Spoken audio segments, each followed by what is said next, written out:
So we know from our research that one of the most powerful predictors of quality, safety, productivity, diversity, you name the result area in organizations, is people's capacity to hold crucial conversations. But what predicts your capacity to hold those crucial conversations in an effective way? Let me describe an experience. I'm sitting in a group of executives with whom I've worked for about 6 months. I'm watching the CFO in particular because he's been strangely silent for the entire 6-month period. I don't know if that would bother you, but for me it was kind of troublesome that here's this organization making enormous capital decisions and the CFO is entirely silent. As I asked around about this, I found out that this had happened about 10 years prior. The man had shut up in executive meetings for 10 years. The incident that started all of this was an argument between the CEO and the CFO. The two of them differed on some important strategic point. The argument got a little bit heated, but it was okay. Everybody was weighing in. Everybody was pushing their point until one crucial moment. At one point, the CFO in exasperation said to the CEO, "I just don't get it. I don't understand why you think what you think there." To which the CEO said, "The reason I think this is because unlike you, I've been working in this industry for the past 15 years. That was the moment when the CFO shut up for 10 years. Here's what we know about crucial conversations. What we know is that one of the greatest barriers to your capacity to talk about emotionally and politically risky issues is the degree to which you start to move to silence or violence and feel good about it. So often during crucial conversations, what happens is we shut down like the CFO, or we start to move to what we call violence. We start to press our point, start to compel, convince, control. I took my son on a wonderful trip a few years back. I had a speech I was doing in Pebble Beach. So I asked him, he was kind of interested in golf, if he wanted to come along. He says, "Oh, Dad, that would be wonderful." We had a wonderful golf vacation, and since the client was picking up the tab, I thought, I got a little loose change in my pocket. He's looking around in the Golf Pro shop, and I watch him looking longingly at these windbreakers with a little cypress tree on them. And so I walked over to him, and I said, "So, Samuel, would you like one of those windbreakers?" And he looks up at me with big doe eyes and says, "Oh, Dad," he said, "could I possibly have one of these?" I said, yeah, let's go ahead, try one on. He finds one that fits. We go up to the cash register. I hand him my American Express card. It costs something like $9 million, and you should always check the price first. But I thought, it's once in a lifetime. And so we finished the day. The next morning, we get up early, drive to the airport. We got up too early for breakfast. So when we get to the airport, he goes to one of these fast food places, and he gets this box full of French toast sticks and a big, giant tub of maple syrup. He's wearing his windbreaker. We board the plane. He puts down his little tray. He sticks the French toast sticks on there. He grabs a hold of the foil top to this maple syrup tub, and he pulls, and he pulls, and he pulls, wearing his $9 million windbreaker. He's pulling, and finally, the thing yanks. Whew! All of this maple syrup sprays up into the air and drops down on top of his windbreaker. Well, I'm sitting here in the seat next to him, and I looked over, and I'm waiting for some reaction, some acknowledgement of the horror and devastation that's just taken place. There's none. He grabs a French toast stick, jams it down into the maple thing, starts sloshing it into his mouth, drooling down the front of his windbreaker. I'm sitting here thinking to myself, "You ungrateful brat!" And I'm about to say something. So here's the moment.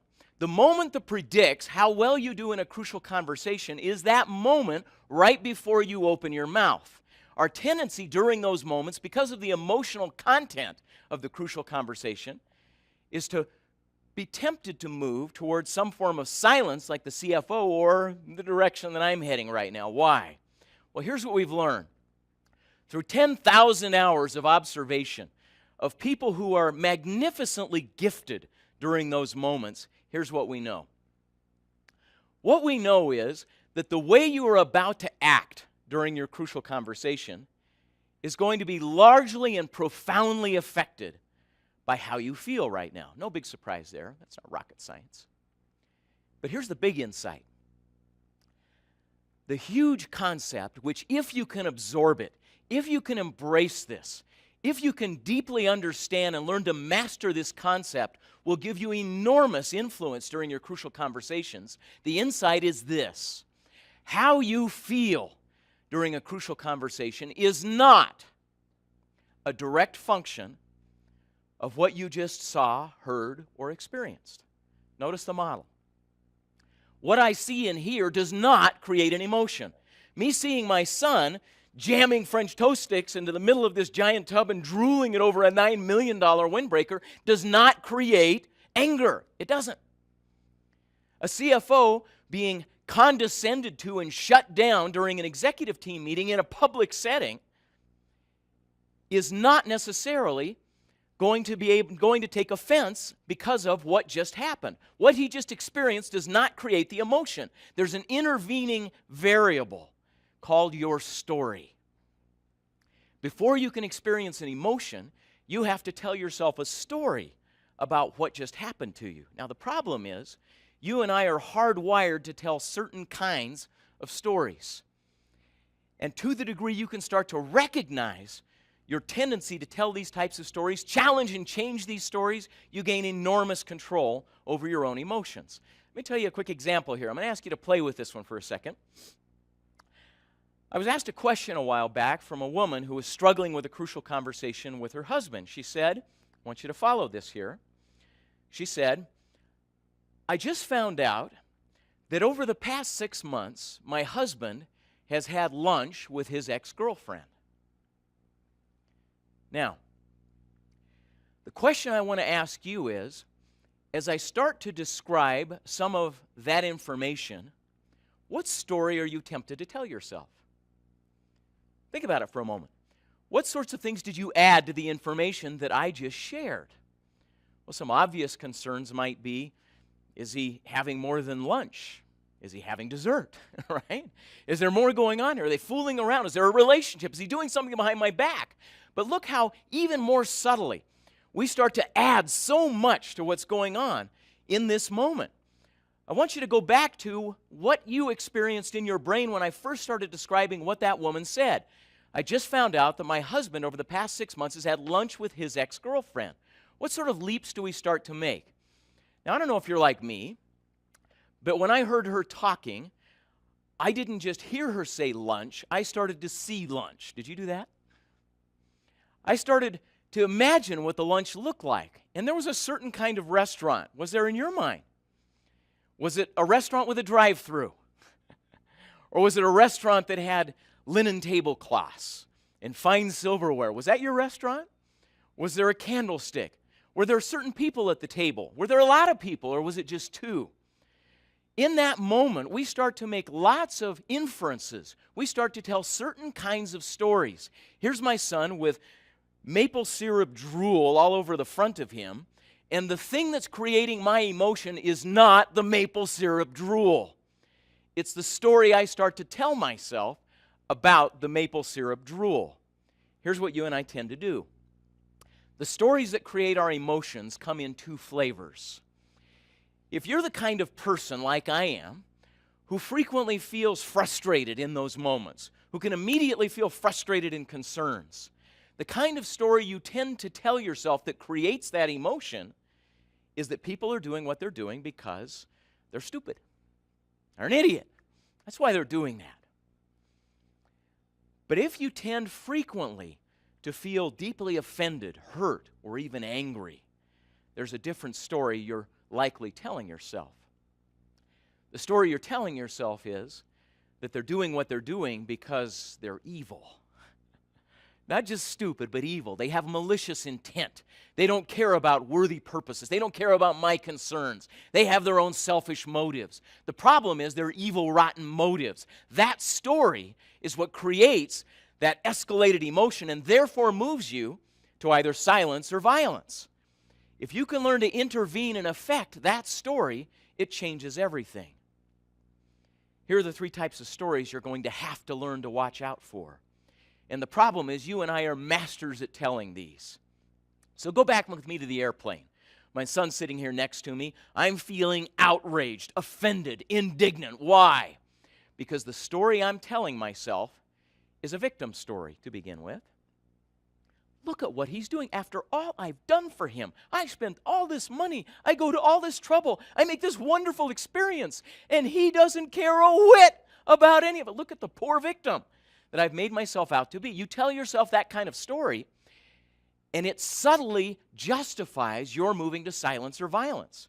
Now I can move to violence with my son. I can call him names. I can punish him, and I don't have to feel guilty about it because, after all, I'm an innocent victim. But the victim story isn't enough. You need more to help yourself feel good about silence or violence because, for the most part, you and I believe we shouldn't do those things. We shouldn't withdraw. We should speak up. We shouldn't sort of move to violence and control and compel. But we do anyway. So we need a second kind of story to help us out. We need a villain story. Not only am I an innocent victim, but look at this kid. He is ungrateful. He is selfish.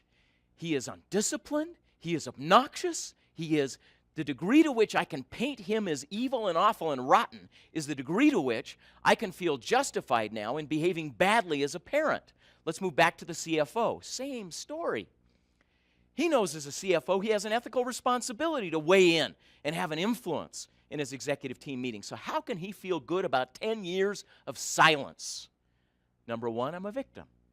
I was mistreated. I was condescended. I was marginalized. Number two, he's a villain. He doesn't care about my opinions. He's controlling. He's obnoxious. He's arrogant. He's egotistical. When I tell myself that kind of story, I create a certain kind of emotion, and I create a certain kind of action as a consequence. And I can feel good about those kinds of actions. And finally, I tell myself a helpless story. There's nothing else I could do. Now, where's the power? Where's the leverage? What if you had the capacity to, number one, notice when you told these kinds of stories, but number two, intervene and change them? So here I sit on the plane, and I'm about to leap into punishment and lecture mode with my son. And I bit my lip because I just taught a class on crucial conversations. And I paused for a moment. And I stopped and I asked myself, what story am I telling myself that's making me so mad? Now, it didn't take long to articulate that he's an ungrateful, obnoxious, bratty kid. As soon as I told that story, I found myself capable of crafting a different story. The story sounded a little bit like this. The story was not obnoxious brat. The story was normal 15-year-old kid. Would that change how you felt? Now, notice what I'm not suggesting is I shouldn't hold him accountable. We're going to hold him accountable. We need to talk up to the CEO. We need to be able to hold peers and others accountable. But will I hold them accountable in a better way? As soon as I stepped back and came toward him with the story that said normal 15-year-old boy, here's what my first words sounded like. Samuel, did you notice that you got maple syrup on your cypress tree jacket? Here's what he did. He pushed the French toast stick away. He looked down at his jacket, and he went, "Oh, no!" Started bawling uncontrollably, sitting there on the plane. And then he turns to me and says, "Dad, will it come out?" And I said, "Hey, to the flight attendant, will you please, do you have any club soda? Can we?" The whole situation changed in that moment. Now, what was the problem? Why was he doing what he's doing? Is it because he's an evil, rotten villain? Or is it because he's a dork? Is it because he's a normal 15-year-old boy? And should he learn to be able to manage his goods better than he did? Absolutely. But did he need guilt and punishment? No. What he needs is ability, not motivation. If during those moments you gain the capacity to master your story, to notice the stories you're telling yourself that are creating your emotional response, and intervene and change those, you gain the capacity to step up to crucial conversations that will affect results and relationships in every area of your life.